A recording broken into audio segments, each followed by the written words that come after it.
for DJ Rocky's Secret Files. Hindi na pwede dahil ikakasal na siya sa iba. Hi DJ Rocky. Lagi akong nakikinig sa programa mo. Nalilibang ako sa tuwing nakikinig ako sa mga storyang itinatampok mo. At sa pagkakataong ito, gusto ko lang i-share ang sarili kong kwento. Tungkol sa the one that got away ko. Itago mo ako sa pangalang Chris at ito ang aking secret file. Year 2007. Second year high school ako noon. Meron akong kaklase na itago natin sa pangalang Yen. Hindi kami close dahil hindi nga kami nagkakausap. Pero maputi siya't matangkad kaya type ko. Then dumating ang third year. Magkaklase kami. And this time, magkasunod kami ng last name at alphabet order ang upuan kaya magkatabi kami sa upuan. Nag-click kami pareho dahil mahilig kaming kumanta. At ayun, kakanta kami, magduduet. At hindi ko akalain na dun pala magsisimula na umusbong ang feelings ko. Nagkaka-crush na ako sa kanya. Sa pagkakatanda ko, one time, kumakanta kami ng For the First Time. Tapos, sabi ko, kantahan niya ako. Biro ko kasi ako manager mo. Tapos kumanta nga siya. And never naman niyang ginawa yun sa iba. At pakiramdam ko, that time, hinaharana niya ako. At dun ko nakumpirma na tinamaan na ako. Hindi ko lang ma-admit na may crush na ako kay Yen. Sino ba naman kasing hindi magkakakrush sa taong to? Ang puti, ang tangkad, ang bait, marespeto, matalino, at magaling pang kumanta. Package na talaga. Sa iba parang ang weird niya kasi nga introvert siya. Sobrang tahimik. Na para bang may sariling mundo sa classroom. Pero ako, iba yung feeling ko sa kanya. Masaya ako na kinikilig. Pero syempre, that time, feeling ko hindi naman ako magugustuhan dahil hindi ako ganun kagandahan. Kaya iniisip ko na hayaan na lang. 3 months pass, kinuha niya ang number ko. Nag-effort na siya. Na ang alam ko, wala siyang phone or wala siyang load, pero nagpapaload siya for me para lang magkausap kami. Mas lalo kami napalapit sa isa't isa. Then dumating sa punto na hindi ko na kinaya. Nagsabi na ako sa best friend ko na crush ko si Yen. Then dumating ang December Christmas party birthday ko. That was the best day for me. Kasi kasama ko siya. Nagduet kami sa party. The gift yung kinanta namin. Kilig na kilig lahat ng mga classmate namin. Di nga lang ako sure kung nakakahalata na sila. Basta, ako, sobrang kinikilig. Hindi ko lang pinapahalata. At parang yun na yung naging theme song naming dalawa. Kasi every time na naririnig ng mga klase ko yun, inaasar nila kami. Then right after the party, hinatid niya ako sa bahay namin. Sa gate. Gusto ko siyang papasukin sa amin kaya lang nahihiya ako. Tsaka bata pa kami that time. Baka pagalitan ako ng nanay ko. So iniwan ko lang yung mga gamit ko. Then paglabas ko, akala ko nandun pala siya, umalis na pala. But still, hindi ko makakalimutan yun. After Christmas break, mas naging close pa kami. Yung best friend ko na naging boyfriend niya, yung best friend ni Yen.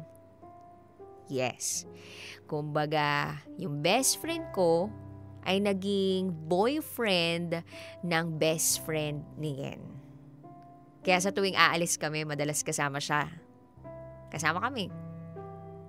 At tuwing maglalaro sila ng basketball na kasama si Yen, andun ako. At ayun na nga, nakakapansin na yung mga ibang tao sa paligid namin na may something sa amin. Hanggang sa inamin ko na sa mga kaibigan ko na crush ko si Yen. Then dumating ang 4th year high school. Ang lungkot ko nun kasi hindi na kami magkaklase. Na ibang section ko. Pakiramdam ko naudlot ang meron sa amin. O kung ano man yung namamagitan sa amin. Pero kahit ganoon, hindi kami nawalan ng communication. Nagkakausap pa rin kami through text. Then one day, yung mga friend ko, na classmate ni Yen, binalita sa akin na merong umaaligid kay Yen na babae. Crush daw nito si Yen. Grabe yung selos ko nun. Gusto kong lamutakin yung girl. Buti na lang, inassure ako ni Yen na hindi niya gusto yung babae. So naisip ko may pag-asa pa. Sa kalagitnaan naman ng school year, nag-drop yung babae. Imagine kung gaano ako kasaya. Then dumating yung time na kailangan na namin mag-apply sa college for entrance exam. Gusto ko talagang mag-take ng tourism course or IT. Binala ko mag-apply sa PUP. Siya ang first choice niya is RTU. Pero sa parehong school kami sumagal, nag-try kami pareho sa PUP at RTU. Pero yun nga, di siguro kami meant to be kaya ang nangyari, ako yung napunta sa RTU at siya naman yung napunta sa PUP. Ang lungkot ko nun kasi akala ko magkakasama na kami sa college. Hindi ko makakalimutan na iyak ako ng iyak nun. Para ba siyang heartbreak? My first heartbreak. Kasi kahit hindi kami, sobrang lungkot. Dahil magkaiba na kami ng school niyan. Pakiramdam ko makakalimutan na niya ako na makakakilala na siya ng iba. Gusto ko nang umamin sa kanya noon pero natatakot ako. Sinasabi naman ng best friend ko na sabi ng boyfriend niya, mukha naman daw may feeling siya yan sa akin. Kaya lang natutorpe pa. Wala akong lakas ng loob na aminin sa kanya ang feelings ko. Hinihintay ko siya na ang manligaw sa akin pero wala eh. Kaya hanggang college, itinago ko. Dumaan ang mga araw, nagkakausap pa rin kami. Then dumating yung graduation day. Kinabukasan, umalis kami ng tropa namin. At si Yen kasama, nilibre niya ako. Pakiramdam ko ang special ko kasi ang dami naming girls pero ako lang yung nilibre niya. And that time, nag-promise kami sa isa't isa na kapag may nagustuhan siya sa school, sasabihin niya sa akin at ganun din ako sa kanya. Iniisip ko, sana umamin na lang siya sa akin that time para kami na agad pero wala eh. Walang pag-amin na naganap. Maybe because we were too young for that kind of relationship. Then, year 2010, sa simula okay naman, college days na to. Tuwing birthday niya, pinapadalhan ko siya ng regalo at sa tuwing birthday ko naman, pinapadalhan niya ako. Nagkakausap pa rin kami pero nung tumagal na, parang ang labo na. Nagiging busy na. At nagkakagusto na ako sa iba. Parang nalipat yung love ko para sa kanya sa iba. At doon ko na sinabi sa kanya na may nagugustuhan ako. Naging happy naman siya for me but I know deep inside he was hurt.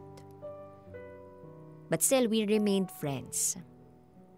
Nagdebu ako, in-invite ko siya, kasama siya sa 18 roses ko.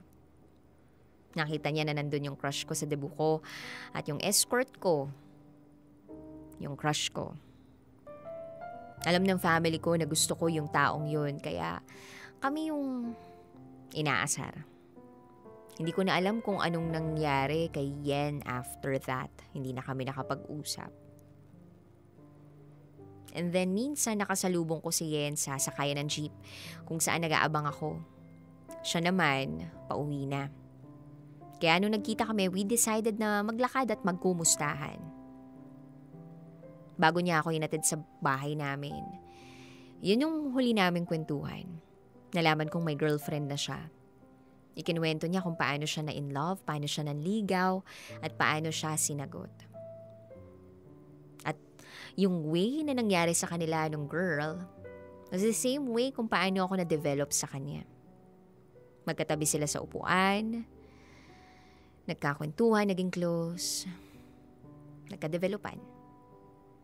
Naisip ko tuloy, bakit hindi nag-push yung amin? Then that time, inamin ko na rin sa kanya na naging crush ko siya noon. Pero in a way na pabiro.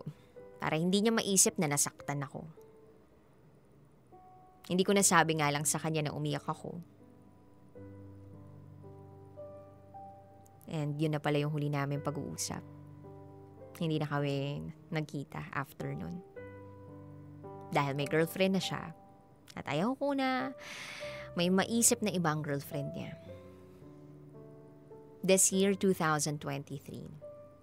11 years na sila ng girlfriend niya. And going strong sila. He already proposed to his girlfriend. Ikakasal na siya. And I'm currently in a relationship with my boyfriend of 5 years now. Ewan ko, pero hindi ko alam kung itinadhana ba kami na magkita sa simbahan kung saan kinuha akong ninang sa kumpil at si Yen naman ay kukumpilan ng araw na yun. Nagulat ako kasi siya pala yung nasa harap ko mismo. At personal akong nag-congratulate sa kanya dahil nga malapit na siyang ikasal. Gusto kong ibalik yung friendship namin noon, yung real friendship.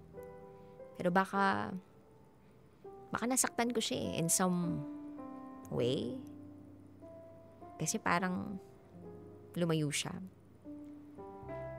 Napaisip nga ako paano kung naging kami? What if umamin ako? Baka parehas naman kami na nararamdaman that time. Maging kami kaya hanggang dulo? Kami kaya yung endgame? Minsan naiisip ko pa rin siya At natatawa ako sa tuwing naiisip ko siya. Siya talagang the one who got away ko. Na kahit ang tagal-tagal na naiisip ko pa rin siya. Naaalala. Isa siyang malaking what if na hindi na masasagot kahit kailan. Siguro pinagtagpo talaga kami pero hindi ang itinadhana. Habang isinusulat ko tong secret file na to, masaya naman ako na ibahagi ang almost love story namin. Kung ano man ang kinahantungan ay masaya akong alalahanin ang lahat ng ito. And my message for Yen, kung mapapakinggan mo man ito, kung napapakinggan mo, congratulations on your upcoming wedding. I hope you build your family well. I wish you happiness. I wish you a healthy family. I am forever grateful na kahit papaano na-experience ko ang high school na kasama ka na masaya. I'm very happy kung nasan ka man ngayon. And I'm also happy kung nasaan man ako ngayon. Yun lamang po, DJ Rocky. Muli, ako si Chris. At ito ang aking secret file.